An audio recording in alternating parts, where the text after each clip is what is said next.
So much Shalin Zoya and சிடபிள்யூசியில் உங்களை ஒரு சில ரியாக்ஷன்ஸ்லாம் பார்த்துட்டு வா இங்கே அந்த படத்தில் வர அந்த ஹாஸ்டனி மாதிரி பண்ணுறாங்களோ, இதுக்கு முன்னாடி சிடபிள்யூசியில் இருந்த ஒரு சில கண்டஸ்டன்ஸ் மாதிரி பண்ணுறாங்களோ அப்படின்ற மாதிரிலாம் வந்து கமெண்ட்ஸ் வரது நீங்கள் பார்த்துருக்கீங்களா? அப்படி பார்க்கும்போது உங்களுக்கு என்ன தோணும்?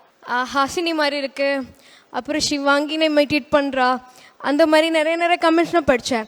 ஆக்சுவலி ஃபர்ஸ்ட் எனக்கு இந்த குக் வித் கோமாளி ஆப்பர்ச்சுனிட்டி வரும்போதே நான் உண்மையாகவே ஷோ முன்னாடி பார்க்கவே இல்லை.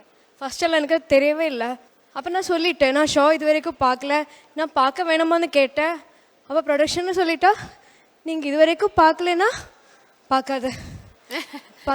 யார் சொன்னது ப்ரொடக்ஷன்ல? சொல்லிட்டா ஃபர்ஸ்ட் எபிசோட்ல நான் தான் அவங்களோட பேரா இருந்தேன். அந்த கேட்டேன், இல்லைங்க ஓகேவா நல்லா ஓரளவு தெரியுமா அப்படின்னு. அப்ப ஒரு வார்த்தை கேட்டா, என்ன இந்த ஷோல சமைக்கணுமான்னு கேட்டா. அப்பதான் எனக்கு தெரியும் அவங்க சமைக்கணும் கூட அவளுக்கு தெரியப்படுத்தல. See, I really don't want to hurt anyone, okay? என்னோட பேச்சு நான் தப்பு தமிழ் பேசினேன். நான் ரொம்ப வீடியோஸ் பார்த்தேன். என்ன அப்படியே உட்காந்துட்டு இந்த மாதிரி இப்படி சர்ஜரி பண்றது, நான் என்னடா இது. I am really sorry.